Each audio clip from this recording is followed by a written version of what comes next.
10th standard chemistry 3rd chapter reactivity series and electrochemistry അതിലെ ഒന്നാമത്തെ class ആണിത്. First ചാപ്റ്ററിന്റെയും second ചാപ്റ്ററിന്റെയും ക്ലാസ്സുകളുടെ link description ബോക്സിൽ കൊടുത്തിട്ടുണ്ട് കേട്ടോ. ഇന്നത്തെ ക്ലാസ്സിൽ നമ്മൾ പഠിക്കുന്നത് ഒറ്റ പേപ്പറിൽ പഠിക്കുവാനാണെങ്കിൽ ഇത്രയും പഠിക്കാനേ നമുക്കുള്ളൂ. അപ്പൊ നമ്മൾ ആദ്യം ടെക്സ്റ്റ് ബുക്കിലൂടെ പോയതിനു ശേഷം നമ്മൾ ലാസ്റ്റ് ഷോർട്ടായിട്ട് ഒറ്റ പേപ്പറിൽ പഠിക്കുന്നുണ്ട് കേട്ടോ. റിയാക്ടിവിറ്റി സീരീസ് ആൻഡ് ഇലക്ട്രോകെമിസ്ട്രി, ഈ രണ്ട് ടേമും കേട്ട് പേടിക്കൊന്നും വേണ്ട. റിയാക്ടിവിറ്റി സീരീസ് എന്ന് പറഞ്ഞാൽ പേര് പോലെ തന്നെ കുറച്ച് മെറ്റൽസിന്റെ സീരീസ് ആണ്. അതായത് റിയാക്ടിവിറ്റി അനുസരിച്ച് കുറച്ച് മെറ്റൽസിനെ അറേഞ്ച് ചെയ്തിരിക്കുന്ന ഒരു സീരീസിനെയാണ് നമ്മൾ റിയാക്ടിവിറ്റി സീരീസ് എന്ന് പറയുന്നത്. അതെങ്ങനെയാണ് അറേഞ്ച് ചെയ്തിരിക്കുന്നത് നമ്മൾ പഠിക്കുമ്പോൾ മനസ്സിലാവും കേട്ടോ. അപ്പൊ നിങ്ങൾക്ക് തോന്നും എന്താണ് റിയാക്ടിവിറ്റി എന്ന്. റിയാക്ട് ചെയ്യാൻ കഴിവ് കൂടുതലുള്ളതിനെ നമ്മൾ റിയാക്ടിവിറ്റി കൂടുതലുള്ളതെന്ന് പറയും, കഴിവ് കുറവുള്ളതിനെ റിയാക്ടിവിറ്റി കുറഞ്ഞതാന്ന് പറയും. കെമിസ്ട്രിയിൽ റിയാക്ടിവിറ്റി ഓഫ് മെറ്റൽസ് എന്ന് പറഞ്ഞാൽ ability of a metal atom to lose electrons to form ions. ഒരു മെറ്റൽ ആറ്റത്തിന് ഇലക്ട്രോൺസിനെ വിട്ടുകൊടുക്കാനുള്ള എബിലിറ്റി അനുസരിച്ചിട്ടാണ് അതിന്റെ റിയാക്ടിവിറ്റി പറയുന്നത്. അതായത് നമ്മൾ സോഡിയം ആറ്റം എടുക്കുകയാണെങ്കിൽ അത് ഒരു ഇലക്ട്രോണിന് വിട്ടുകൊടുത്താൽ എന്തായിട്ട് മാറും? സോഡിയം അയോൺ ആയിട്ട് മാറും, Na+. പൊട്ടാസ്യം ആണ് എടുക്കുന്നതെങ്കിലോ K+. അങ്ങനെ അയോൺസ് ആയിട്ട് മാറത്തില്ലേ? അതിനെയാണ് നമ്മൾ റിയാക്ടിവിറ്റി ഓഫ് മെറ്റൽസ് എന്ന് പറയാം. അതവിടെ നിൽക്കട്ടെ.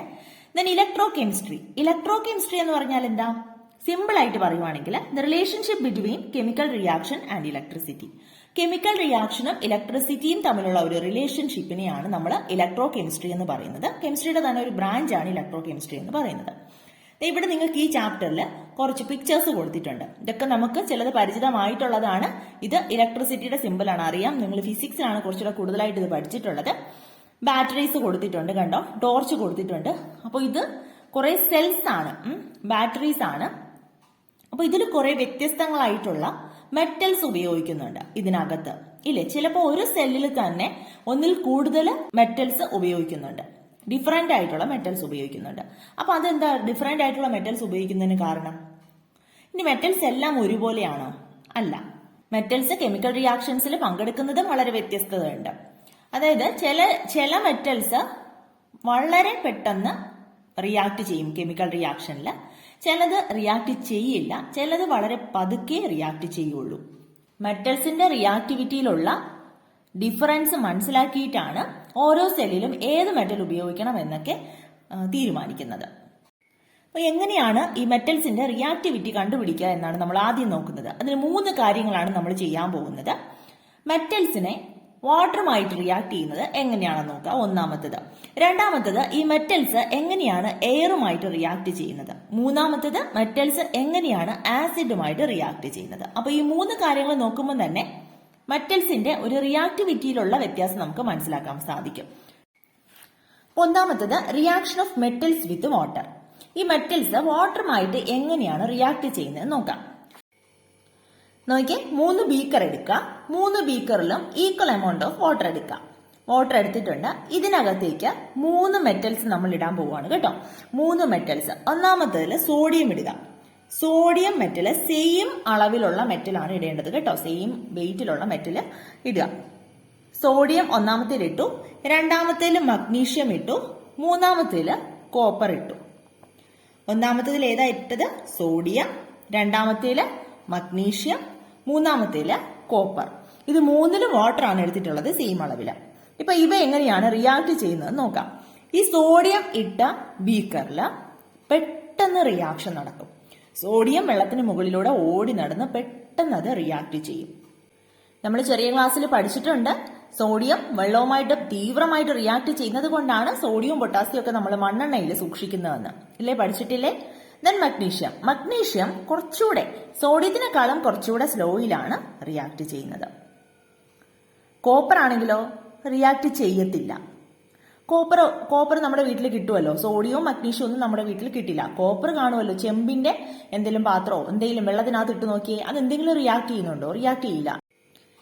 ഇനി ഇത് നമ്മൾ ചൂടുവെള്ളത്തിൽ എടുക്കുവാണ്. അതായത് സോഡിയം വേണ്ട കേട്ടോ, സോഡിയം തണുത്ത വെള്ളത്തിൽ തന്നെ നന്നായിട്ട് പ്രവർത്തിക്കുന്നുണ്ട്, അത് ചൂടുവെള്ളത്തിൽ നമ്മൾ നോക്കുന്നില്ല.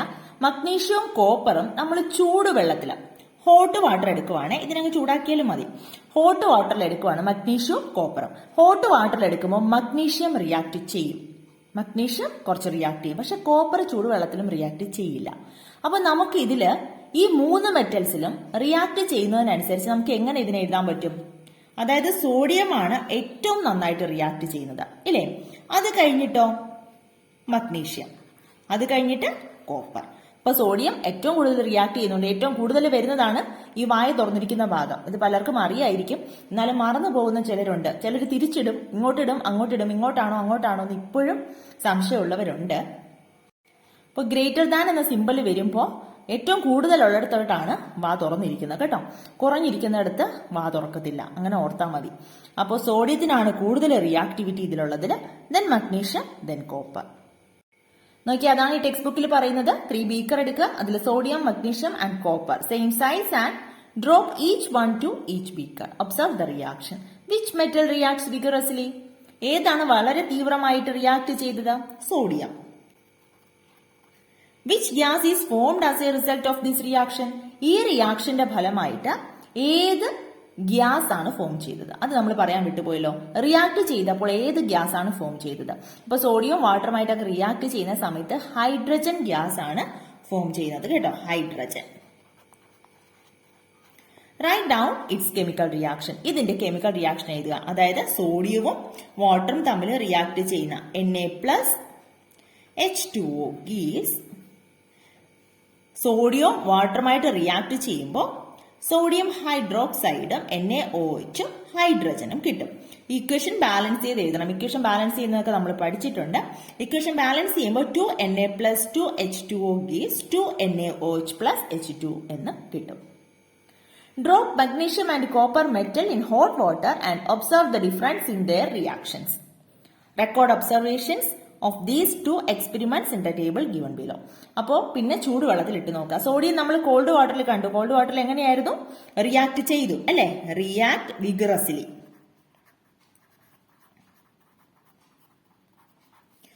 മഗ്നീഷ്യം ആണെങ്കിലോ റിയാക്ട് ചെയ്തോ? വെരി സ്ലോ റിയാക്ഷൻ ആയിരുന്നു അല്ലെ? Very slow. ഹോട്ട് വാട്ടറിലാണെങ്കിലോ ഇത് റിയാക്ട് ചെയ്തു. കോപ്പർ ആണെങ്കിലോ രണ്ടിലും റിയാക്ട് ചെയ്തില്ല. No reaction, no reaction. അപ്പോൾ ഇതാണ് നമ്മൾ വാട്ടറുമായിട്ട് റിയാക്ട് ചെയ്തപ്പോൾ നമുക്ക് കിട്ടിയ ഒബ്സർവേഷൻ എന്ന് പറയുന്നത്. അപ്പോൾ അതനുസരിച്ച് നമ്മൾ മെറ്റൽസിനെ എങ്ങനെ എഴുതി? സോഡിയത്തിനാണ് റിയാക്ടിവിറ്റി ഏറ്റവും കൂടുതൽ, ദെൻ മഗ്നീഷ്യം, ദെൻ കോപ്പർ. അപ്പോൾ വാട്ടറുമായിട്ടുള്ള റിയാക്ഷൻ കഴിഞ്ഞു മെറ്റൽസിന്റെ. ദെൻ രണ്ടാമത്തത് reaction of metals with air. എയറുമായിട്ട് എങ്ങനെയാണ് റിയാക്ട് ചെയ്യുന്നതെന്ന് നോക്കാൻ വേണ്ടിയിട്ട് ഇവിടെ ഒരു 5 മെറ്റൽസ്, 5 പോയിന്റ്സ് നിങ്ങൾക്ക് ശ്രദ്ധിക്കാനുണ്ട്. നോക്കിയേ, 5 മെറ്റൽ ആണ് ഇവിടെ എടുത്തിരിക്കുന്നത് കേട്ടോ. Freshly cut surface of metals will have A Shiny appearance. അത് നമ്മൾ പഠിച്ചിട്ടുണ്ട്. മെറ്റൽസ് നമ്മൾ കട്ട് ചെയ്യുന്ന സ്ഥലത്ത് ഒരു ഷൈനി അപ്പിയറൻസ് ഉണ്ട്, ഒരു തിളക്കമുണ്ട്. അതിനെന്താ പറയാ? Metallic lustre. നമ്മൾ കഴിഞ്ഞ വർഷങ്ങളിൽ പഠിച്ചതാണ്. Cut a piece of sodium using a knife. Sodium നമ്മളൊരു കത്തി ഉപയോഗിച്ച് മുറിക്കുക. ആ ഫ്രഷ്ലി കട്ട് പോർഷൻ എന്ന് പറയുന്നത് നല്ലൊരു ഷൈനിങ് അപ്പിയറൻസ് ഉണ്ടാവും.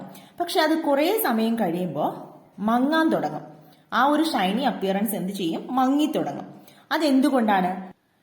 This is due to the conversion of sodium into its compounds by reacting with oxygen, moisture and carbon dioxide in the atmosphere. അതെന്തുകൊണ്ടാണ്? 8ാം ക്ലാസ്സിൽ നമ്മൾ പഠിക്കുന്നതാണ്. അറ്റ്മോസ്ഫിയറിലെ ഓക്സിജനും മോയിസ്ചറും കാർബൺ ഡൈ ഓക്സൈഡും കൊണ്ട് റിയാക്ട് ചെയ്യും. ഈ സോഡിയത്തിൽ റിയാക്ട് ചെയ്ത് അതിന്റെ കോമ്പൗണ്ട്സ് ആയിട്ട് മാറും. അങ്ങനെയാണ് അതിന്റെ തിളക്കം നഷ്ടപ്പെടുന്നത്. അപ്പൊ സോഡിയത്തിനാണ് ഏറ്റവും പെട്ടെന്ന് അത് റിയാക്ട് ചെയ്യുന്നത്. ഈ മുറിച്ച് കഴിയുന്ന ഉടനെ നല്ല തിളക്കമായിരിക്കും. കുറച്ച് കഴിയുമ്പോൾ അതങ്ങ് മങ്ങാൻ തുടങ്ങും. ഇനി അടുത്ത് നോക്കിയേ, fresh magnesium ribbon. Magnesium ribbon നമ്മൾ കട്ട് ചെയ്യുവാണെങ്കിൽ അതിന് ഒരു തിളക്കമുണ്ട്.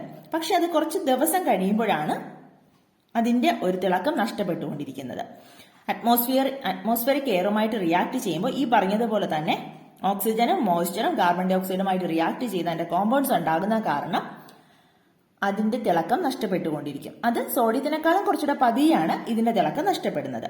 അപ്പൊ ഇതിന്റെ റിയാക്ഷൻ നമുക്ക് കംപ്ലീറ്റ് ചെയ്യാലോ. 2Mg+O2 ഓക്സിജനായിട്ട് റിയാക്ട് ചെയ്യുമ്പോൾ എന്ത് കിട്ടും?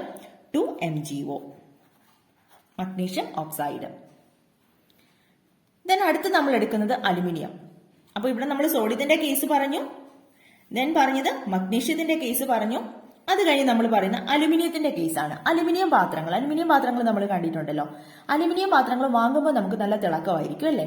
അത് കുറച്ച് ദിവസങ്ങൾ കഴിയുമ്പോൾ കുറച്ച് ദിവസങ്ങൾ കൂടുതൽ കഴിയുമ്പോൾ അതിന്റെ തിളക്കം നഷ്ടപ്പെട്ടുകൊണ്ടിരിക്കും. അത് കാരണം ഈ പറഞ്ഞത് തന്നെയാണ്. കാരണം എല്ലാ മെറ്റൽസ് ആണല്ലോ, മെറ്റൽസിന്റെ തിളക്കം നഷ്ടപ്പെടുന്നതിന് കാരണം ഇത് തന്നെയാണ്. പക്ഷെ ഇത് കുറച്ച് ദിവസം കൂടെ എടുക്കും. അപ്പോൾ സോഡിയത്തിനേക്കാളും മഗ്നീഷ്യത്തിനേക്കാളും ദിവസം എടുക്കും അലുമിനിയം പാത്രങ്ങളുടെ തിളക്കം നഷ്ടപ്പെടാൻ വേണ്ടി. അത് കഴിഞ്ഞിട്ട് നമ്മൾ എടുക്കുന്ന കോപ്പർ വെസൽസ്, ചെമ്പ് പാത്രം, അത് നമ്മൾ കണ്ടിട്ടുള്ളതാണ്. ഇപ്പോൾ ചെമ്പിന്റെ ഈ കോപ്പർ വെസൽസിന്റെ തിളക്കം നഷ്ടപ്പെടാൻ വേണ്ടിയിട്ട് മാസങ്ങളോളം എടുക്കും അല്ലെ. കുറെ നാള് നമുക്കത് നല്ല തിളക്കത്തോടെ തന്നെ ഇരിക്കും. പിന്നെ നമ്മൾ പതിയെ അതിന്റെ തിളക്കം നഷ്ടപ്പെട്ടുകൊണ്ടിരിക്കുള്ളൂ. പിന്നെ അത് കഴിഞ്ഞിട്ട് എടുക്കുന്ന ഏതാ? അടുത്ത് പറഞ്ഞിരിക്കുന്ന മെറ്റൽ ഗോൾഡ് ആണ്. ഗോൾഡ് അതിന്റെ ഷൈനിങ് അപ്പിയറൻസ് പോകുമോ എന്നാണ് ചോദിച്ചിരിക്കുന്നത്. അപ്പൊ ആലോചിച്ച് നോക്കിയേ, നമ്മൾ എത്ര കാലം എടുത്താലും നമ്മുടെ സ്വർണ്ണാഭരണങ്ങൾ നമ്മൾ ധരിക്കാറുള്ളതാണ്. സ്വർണത്തിന്റെ ആ ഒരു മങ്ങല് ഈ പറയുന്ന കണക്കൊന്നും മങ്ങാറില്ല. നമ്മൾ വളരെ നന്നായിട്ട് സൂക്ഷിച്ചു വെക്കുവാണെങ്കിൽ സ്വർണത്തിന്റെ തിളക്കം നഷ്ടപ്പെടാറില്ല ഒരിക്കലും. വളരെ വളരെ ചെറുതായിട്ടുള്ള ഒരു മങ്ങലേ ഉണ്ടാവുള്ളൂ കുറെ വർഷങ്ങൾ കഴിയുമ്പോൾ. അപ്പൊ അതിന്റെ തിളക്കം നഷ്ടപ്പെടുന്നില്ല. സ്വർണത്തിന്റെ സിമ്പല് AU ആണ് കേട്ടോ, ഗോൾഡ്. അപ്പൊ ഇത്രയും മെറ്റൽസിന്റെ കാര്യമാണ് നമ്മൾ ഇവിടെ പറഞ്ഞത്. അപ്പൊ മെറ്റൽസ് എയറുമായിട്ട് ഡിഫറെന്റ് റേറ്റിലാണ് റിയാക്ട് ചെയ്യുന്നതെന്ന് മനസ്സിലായില്ലേ? അപ്പൊ ഇവിടെ നമുക്ക് അതിന്റെ ഇതെങ്ങനെ എഴുതാം, അതിന്റെ ഓർഡർ എങ്ങനെ എഴുതാം? ഇവിടെയും സോഡിയമാണ് ഏറ്റവും വേഗത്തില് തിളക്കം നഷ്ടപ്പെടുന്നത്, അതായത് എയറുമായിട്ട് റിയാക്ട് ചെയ്യുന്നത് അല്ലെ. അപ്പോൾ സോഡിയത്തിനാണ് ഏറ്റവും കൂടുതൽ റിയാക്ടിവിറ്റി ഉള്ളത് എയറുമായിട്ട്. അത് കഴിഞ്ഞിട്ട് മഗ്നീഷ്യം, അത് കഴിഞ്ഞിട്ടോ അലുമിനിയം, അത് കഴിഞ്ഞിട്ട് കോപ്പർ, അത് കഴിഞ്ഞിട്ട് gold. Which metal among magnesium, copper, gold, sodium and aluminium loses its luster at a faster rate? ഏതിനാണ് ആദ്യം തിളക്കം നഷ്ടപ്പെടുന്നത്? നമ്മൾ കണ്ടതാണ് സോഡിയത്തിന് അല്ലെ, sodium. List the above metals in the decreasing order of their reactivity with the air and thereby losing luster. അപ്പോൾ നേരത്തെ നമ്മൾ എയറുമായിട്ട് react ചെയ്ത് തിളക്കം നഷ്ടപ്പെടുന്നതിന് ഡിക്രീസിങ് ഓർഡറിൽ അതിനെ അറേഞ്ച് ചെയ്യാൻ പറഞ്ഞിട്ടുണ്ട്. അതായത് തിളക്കം കുറഞ്ഞു വരുന്ന, അതായത് റിയാക്ടിവിറ്റി കുറഞ്ഞു വരുന്ന ക്രമത്തില്. അപ്പോൾ ഏറ്റവും കൂടുതലുള്ളത് ആദ്യം എഴുതുക. ഏതിനാണ് റിയാക്ടിവിറ്റി കൂടുതൽ? സോഡിയത്തിന്. അത് കഴിഞ്ഞിട്ട് നമ്മൾ ഏതായിരുന്നു ഓർക്കുന്നുണ്ടോ? മഗ്നീഷ്യം, അത് കഴിഞ്ഞ് അലുമിനിയം, ദെൻ കോപ്പർ, അത് കഴിഞ്ഞിട്ട് ഗോൾഡ്. അപ്പൊ മെറ്റല് എയറുമായിട്ടുള്ള റിയാക്ഷനും കഴിഞ്ഞു.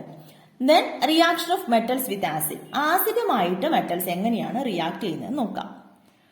മെറ്റൽസ് ആസിഡുമായിട്ട് റിയാക്ട് ചെയ്യുന്ന സമയത്ത്, ഡയലൂട്ട് ഹൈഡ്രോക്ലോറിക് ആസിഡുമായിട്ട് റിയാക്ട് ചെയ്യുന്ന സമയത്ത്, മെറ്റൽസ് ഡയലൂട്ട് ഹൈഡ്രോക്ലോറിക് ആസിഡുമായിട്ട് റിയാക്ട് ചെയ്യുന്ന സമയത്ത് ഹൈഡ്രജൻ പ്രൊഡ്യൂസ് ചെയ്യും, ഹൈഡ്രജൻ ഗ്യാസ് പ്രൊഡ്യൂസ് ചെയ്യും. ഇവിടെ നോക്കിയേ, കുറച്ച് ടെസ്റ്റ് ട്യൂബ്സ് എടുത്തിട്ടുണ്ട് കണ്ടോ, 5 ടെസ്റ്റ് ട്യൂബുകൾ എടുത്തിട്ടുണ്ട്. ഇതിനകത്തേക്ക് ഡൈല്യൂട്ട് ഹൈഡ്രോക്ലോറിക് ആസിഡ് ആണ് എല്ലാത്തിലും എടുത്തിട്ടുള്ളത്. ഇതിനകത്തേക്ക് 5 മെറ്റൽസ് ഇട്ടിട്ടുണ്ട്. 5 ഡിഫറെന്റ് ടൈപ്സ് മെറ്റൽസ് ആണ് ഇതിനകത്ത് ഇട്ടിരിക്കുന്നത്. ആദ്യത്തേൽ നോക്കിയേ അയൺ, Fe. രണ്ടാമത്തേൽ മഗ്നീഷ്യം, അടുത്തേൽ copper, then Pb lead, then zinc. അപ്പൊ ഇവ ആസിഡുമായിട്ട് എങ്ങനെ റിയാക്ട് ചെയ്യുന്നത് നോക്കാം. നമുക്കിതിൽ കാണുമ്പോൾ തന്നെ അറിയാൻ പറ്റും. പറഞ്ഞു മെറ്റൽസ് ഹൈഡ്രോക്ലോറിക് ആസിഡുമായിട്ട് റിയാക്ട് ചെയ്യുമ്പോൾ ഹൈഡ്രജൻ ഗ്യാസ് ആണ് പ്രൊഡ്യൂസ് ചെയ്യുന്നതെന്ന്. ഇവിടെ നോക്കി ഏതിലാണ് ഏറ്റവും കൂടുതൽ റിയാക്ഷൻ നടക്കുന്നത്? ഹൈഡ്രജൻ ഗ്യാസ് ആണ് ഈ ബബിൾസ് ആയിട്ട് വന്നിരിക്കുന്നത് കണ്ടോ. ഈ ചിത്രം കാണുമ്പോൾ തന്നെ നമുക്ക് അറിയാം മഗ്നീഷ്യം ഇട്ടിരിക്കുന്ന ടെസ്റ്റ് ട്യൂബിലാണ് ധാരാളം ബബിൾസ് വന്നിരിക്കുന്നത്. അപ്പോൾ ഏറ്റവും കൂടുതൽ റിയാക്ഷൻ നടന്നിരിക്കുന്നത് മഗ്നീഷ്യം ഇട്ട ടെസ്റ്റ് ട്യൂബിലല്ലേ, അതായത് ഫാസ്റ്റ് ആയിട്ട് നടന്നത്. അപ്പൊ ഒന്നാമത്തത് മഗ്നീഷ്യം ആണല്ലോ. ഇനി രണ്ടാമത് റിയാക്ഷൻ നടന്നിരിക്കുന്നത് എവിടെയാന്ന് നോക്കിയേ, ദേ ഇവിടെയാണ് ബബിൾസ് കുറച്ചുകൂടെ കുറവുള്ളത്. ഇവിടെയാണ് രണ്ടാമത്തത് സിങ്ക്, മൂന്നാമത്തത് അയൺ, നാലാമത്തത് ലെഡ്.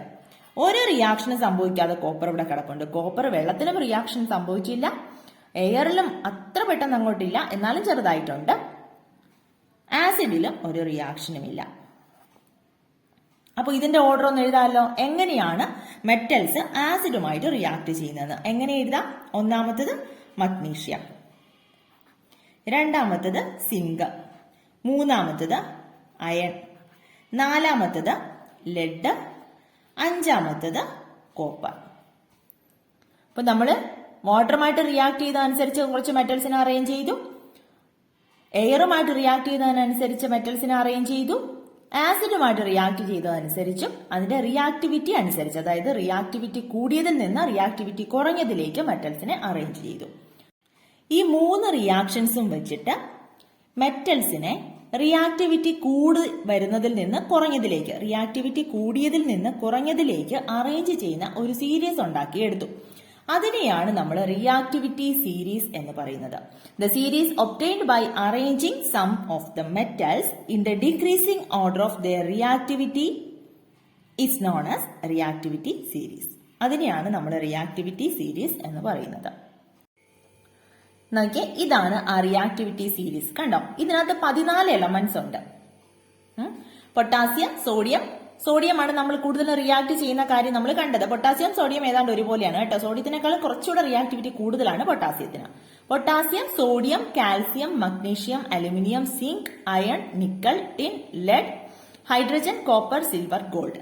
ഇതിൽ ഹൈഡ്രജൻ എന്ന് പറയുന്നത് ഒരു ബേസ് ആയിട്ട് കൊടുത്തിരിക്കുന്നതാണ്. അതായത് ഹൈഡ്രജന്റെ ഇത് വെച്ചിട്ട് കമ്പയർ ചെയ്തിട്ടാണ് ബാക്കിയുള്ളത് എഴുതിയിരിക്കുന്നത്. ഇവിടെ എഴുതിയിട്ടുണ്ട് react with dilute hydrochloric acid and displace hydrogen. ഇത് ഹൈഡ്രജനെ ഡിസ്പ്ലേസ് ചെയ്യും, ഹൈഡ്രജൻ പ്രൊഡ്യൂസ് ചെയ്യും. ഇവിടെ hydrogen do not displace hydrogen from dilute HCl. Hydrochloric ആസിഡുമായിട്ട് റിയാക്ട് ചെയ്ത് ഹൈഡ്രജനെ ഡിസ്പ്ലേസ് ചെയ്യില്ല. അപ്പോൾ ഈ ഹൈഡ്രജനെ ഇവിടെ ബേസ് ആയിട്ട് വെച്ചിട്ട് റിയാക്ടിവിറ്റി കൂടിയ എലമെന്റ്സ് ആണ്, റിയാക്ടിവിറ്റി കൂടിയതിൽ നിന്ന് കുറഞ്ഞു വരുന്ന കണക്കിനാണ് ഇവിടെ അറേഞ്ച് ചെയ്തിരിക്കുന്നത്. റിയാക്ടിവിറ്റി കൂടിയ മെറ്റൽസിൽ നിന്ന് റിയാക്ടിവിറ്റി കുറഞ്ഞ മെറ്റൽസിലേക്ക് അറേഞ്ച് ചെയ്തിരിക്കുന്ന ഒരു അറേഞ്ച്മെന്റ്, അതിനെയാണ് റിയാക്ടിവിറ്റി സീരീസ് എന്ന് പറയുന്നത്. അപ്പൊ മുമ്പൊക്കെ കുട്ടികൾക്ക് പറഞ്ഞു കൊടുക്കുന്നത് പഠിക്കാൻ വേണ്ടിയിട്ട് ഇതിന്റെ ഫസ്റ്റ് ലെറ്റേഴ്സ് വച്ചിട്ടാണ് കേട്ടോ. നോക്കിയേ, പൊസോ, കാമ, അസി, അനി, ടിലെ, ഹൈഡ്രജൻ. അവിടെ ഹൈഡ്രജൻ വെച്ചിട്ടാണ് നമ്മൾ ചെയ്യുന്നത്. ഹൈഡ്രജൻ, ദെൻ കോസിഗോ എന്നാണ് പറഞ്ഞു കൊടുക്കുന്നത്. അതായത് നമ്മൾ ഇപ്പോ ഇത് പഠിക്കുന്നത് തന്നെ 2 മെറ്റൽസ് തന്നിട്ട് ഇതിൽ റിയാക്ടിവിറ്റി ഏതാണ് കൂടുതലെന്ന് ചോദിക്കുമ്പോൾ നമുക്ക് പറയാൻ കഴിയണം. അതായത് കാൽസ്യവും നിക്കലും തന്നു, ഇതിൽ റിയാക്ടിവിറ്റി ഏതാ കൂടുതലെന്ന് ചോദിച്ചാൽ നമുക്ക് ഈ റിയാക്ടിവിറ്റി സീരീസ് അറിയാമെങ്കിലേ കാൽസ്യത്തിനാണ് കൂടുതൽ, നിക്കലിനെക്കാളും കാൽസ്യത്തിനാണ് കൂടുതലെന്ന് അറിയാൻ പറ്റുള്ളൂ. അപ്പൊ നമ്മൾ അതിന്റെ സീരീസ് പഠിച്ചു വെക്കാം. അപ്പൊ സാധാരണ ചെയ്യാന്ന് പറഞ്ഞാൽ ഹൈഡ്രജൻ ആദ്യം എഴുതും. ഹൈഡ്രജൻ ബേസിൽ നമ്മൾ പറയുന്നതാണ്. ഹൈഡ്രജൻ ആദ്യം എഴുതും. അത് കഴിഞ്ഞിട്ട് തുടക്കം മുതൽ അങ്ങ് എഴുതുക. അതായത് ആദ്യത്തെ ലെറ്റേഴ്സ് മാത്രം. പൊസോ, കാമ, അസി, അനി. അനി എന്ന് പറയുന്നത് അയണിന്റെ ആണ് കേട്ടോ. അപ്പോ ഐ ആണ്. നി, ടി, ലേ ഇതുവരെ. ദെൻ കോസിഗോ.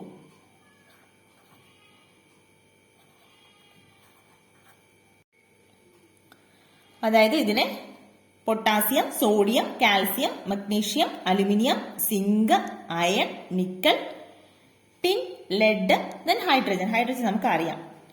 Copper, silver, gold. അപ്പൊ ആദ്യത്തെ ലെറ്റേഴ്സ് വെച്ച് ഇങ്ങനെ പഠിക്കാവുന്നതാണ്. അങ്ങനെ പഠിക്കണമെന്ന് താല്പര്യമുള്ളവർക്ക്.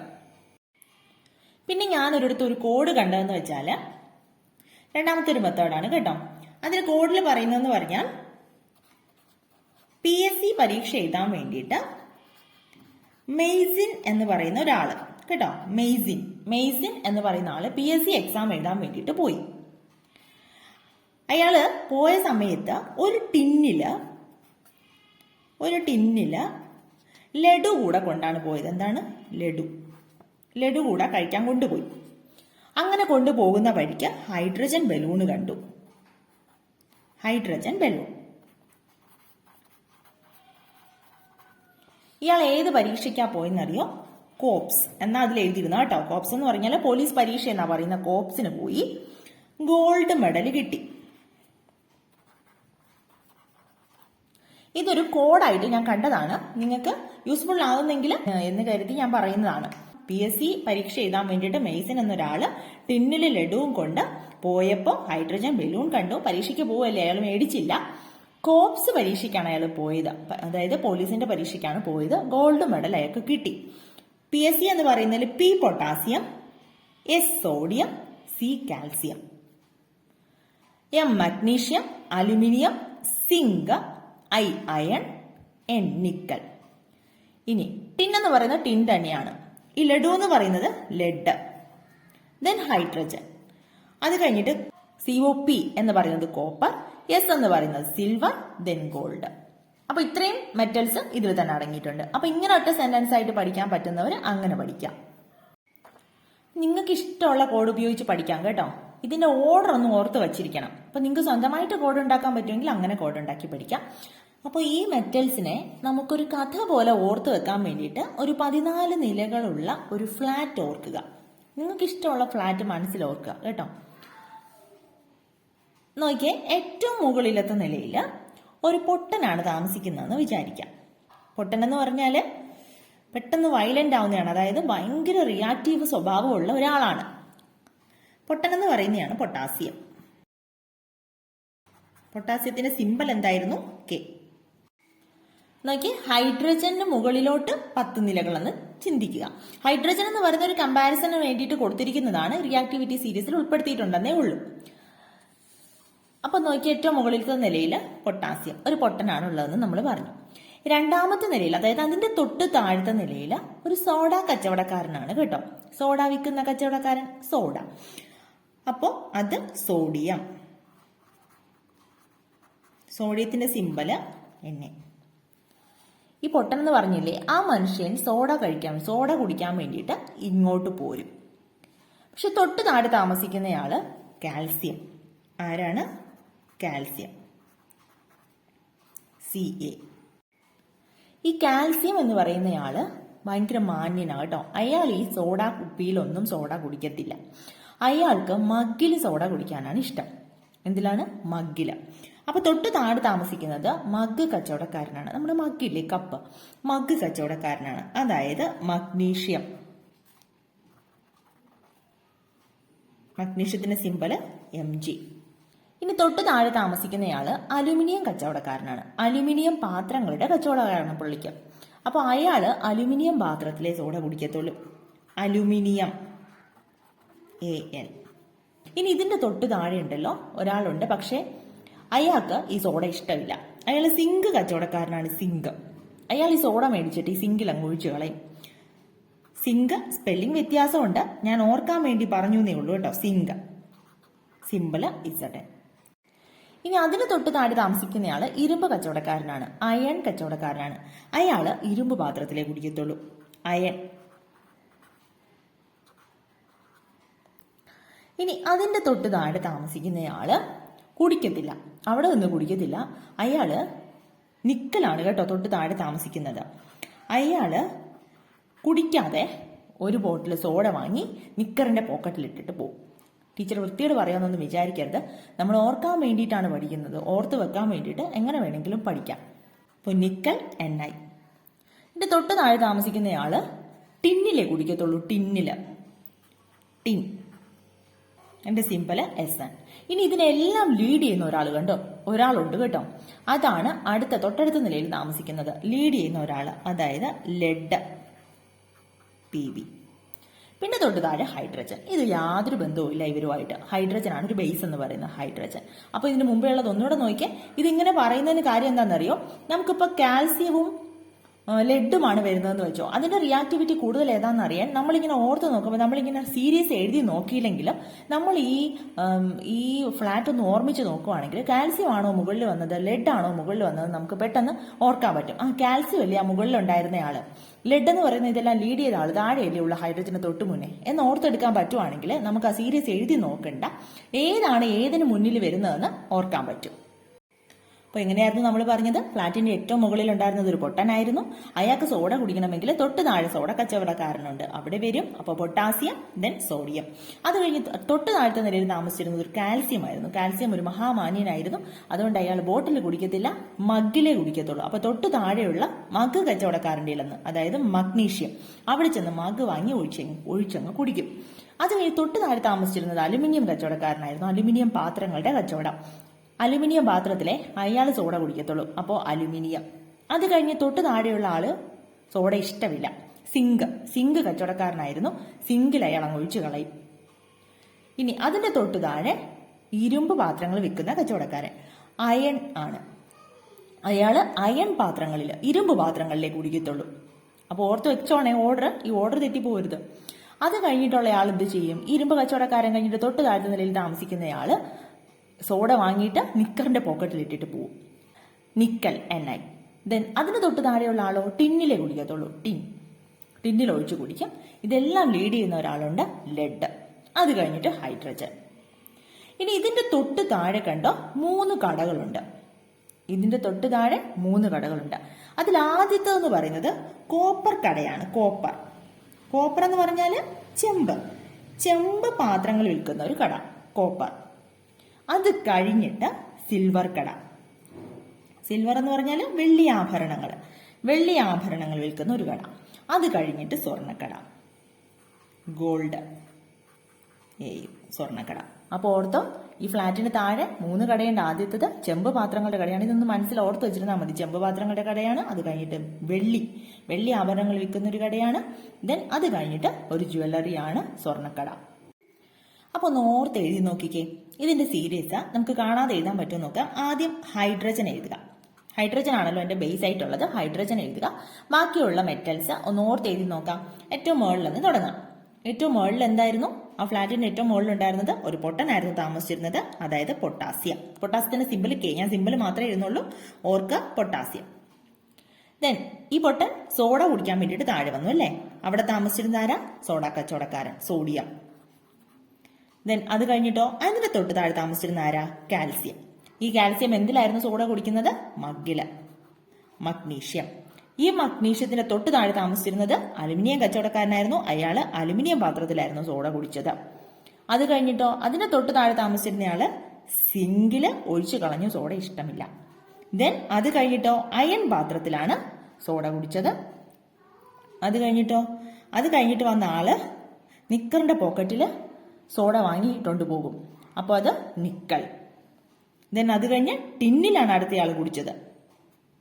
ടിൻ എന്ന് പറഞ്ഞ SN ആണ് സിമ്പല്.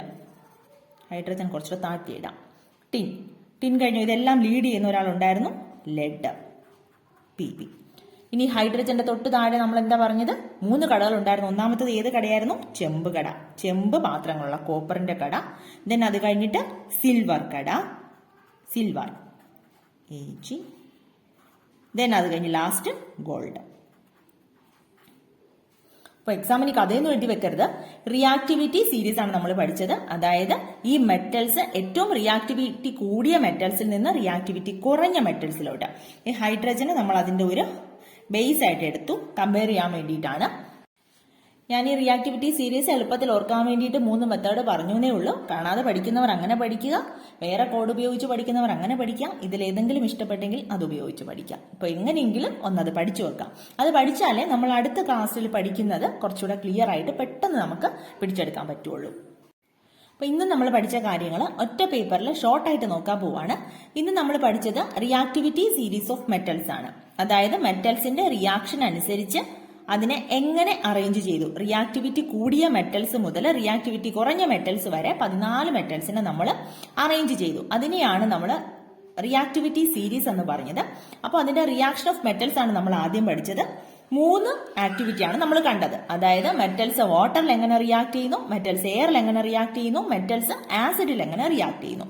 വാട്ടറിൽ എങ്ങനെയായിരുന്നു റിയാക്ട് ചെയ്തത്? നമ്മൾ കോൾഡ് വാട്ടർ എടുത്തു, അതിൽ മെറ്റൽസ് സോഡിയം, മഗ്നീഷ്യം, കോപ്പർ ഇതിട്ട് നോക്കി. അതിൽ വളരെ തീവ്രമായിട്ട് റിയാക്ട് ചെയ്തത് സോഡിയം ആയിരുന്നു. ദെൻ അത് കഴിഞ്ഞ് മഗ്നീഷ്യം, കോപ്പർ റിയാക്ട് ചെയ്തില്ല. ദെൻ ഹോട്ട് വാട്ടറിൽ നമ്മൾ മഗ്നീഷ്യവും കോപ്പറും ഇട്ട് നോക്കി. അപ്പോൾ മഗ്നീഷ്യം റിയാക്ട് ചെയ്തു ഹോട്ട് വാട്ടറിൽ, കോപ്പർ അതിലും റിയാക്ട് ചെയ്തില്ല. ഇതിൽ നിന്ന് നമ്മൾ റിയാക്ടിവിറ്റി കൂടിയ എലമെന്റ്സിനെ എങ്ങനെയായിരുന്നു അറേഞ്ച് ചെയ്തത്? സോഡിയത്തിനായിരുന്നു ഏറ്റവും കൂടുതൽ, ദെൻ മഗ്നീഷ്യം, ദെൻ കോപ്പർ. ഇനി എയറുമായിട്ട് മെറ്റൽസ് എങ്ങനെ റിയാക്ട് ചെയ്തു? നമ്മൾ മെറ്റൽസിനെ കട്ട് ചെയ്യുമ്പോൾ അവിടെയുള്ള സർഫസ് ഒരു ഷൈനി അപ്പിയറൻസ് കാണിക്കുന്നതിന് നമ്മൾ പഠിച്ചത് മെറ്റാലിക് ലസ്റ്റർ എന്നാണ്.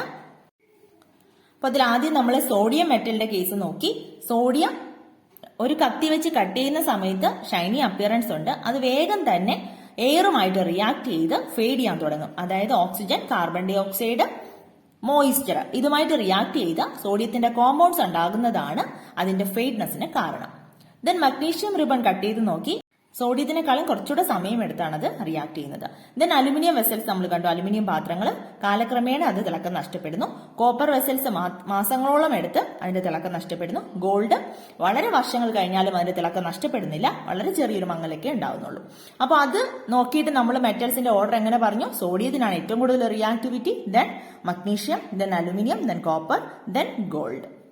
പിന്നെ നമ്മൾ കണ്ടത് ആസിഡുമായിട്ട് റിയാക്ട് ചെയ്യുന്നതാണ്. മെറ്റൽ ഡൈല്യൂട്ട് ഹൈഡ്രോക്ലോറിക് ആസിഡുമായിട്ട് റിയാക്ട് ചെയ്യുമ്പോൾ ഹൈഡ്രജൻ ഗ്യാസ് ആണ് പ്രൊഡ്യൂസ് ചെയ്യുന്നത്. ഇനി ഡൈല്യൂട്ട് ഹൈഡ്രോക്ലോറിക് ആസിഡിൽ നമ്മൾ magnesium, zinc, iron, lead, copper ഇത്രയും മെറ്റൽസ് ഇട്ട് നോക്കി. നമ്മൾ ആ ടെസ്റ്റ് ട്യൂബിൽ തന്നെ കണ്ടു അതിൽ മഗ്നീഷ്യമാണ് വളരെ റിയാക്ട് ചെയ്തത്. ധാരാളം ഹൈഡ്രജൻ ബബിൾസ് വന്നു നിൽക്കുന്ന ടെസ്റ്റ് ട്യൂബ് നമ്മൾ കണ്ടു. മഗ്നീഷ്യം, അത് കഴിഞ്ഞിട്ട് zinc, then iron, then lead, then copper, ഇങ്ങനെയാണ് അത് റിയാക്ട് ചെയ്തത്. ഈ റിയാക്ഷൻ നോക്കിയിട്ട് ഈ റിയാക്ടിവിറ്റിക്ക് അനുസരിച്ച് ഒരു റിയാക്ടിവിറ്റി സീരീസ് ഉണ്ടാക്കി മെറ്റൽസിന്റെ, അതാണ് റിയാക്ടിവിറ്റി സീരീസ് എന്ന് പറയുന്നത്. ഇത് ഡിക്രീസിംഗ് ഓർഡറിലാണ്, അതായത് റിയാക്ടിവിറ്റി കൂടിയ മെറ്റല് ആദ്യം എഴുതും, ഏറ്റവും മുകളിൽ റിയാക്ടിവിറ്റി കുറഞ്ഞു കുറഞ്ഞു വരുന്ന ക്രമത്തിൽ നമ്മൾ അതിനെ അറേഞ്ച് ചെയ്തു. അതാണ് റിയാക്ടിവിറ്റി സീരീസ്. ഇപ്പൊ 2-3 മെത്തേഡ് ഉപയോഗിച്ച് നമ്മളിത് ബൈഹാർട്ട് ചെയ്യാൻ നോക്കി. അപ്പോൾ ബൈഹാർട്ട് ചെയ്ത് വെക്കാം. ആദ്യം potassium, then sodium, calcium, magnesium, aluminium, zinc, iron, nickel, tin, lead, hydrogen, copper, silver, gold.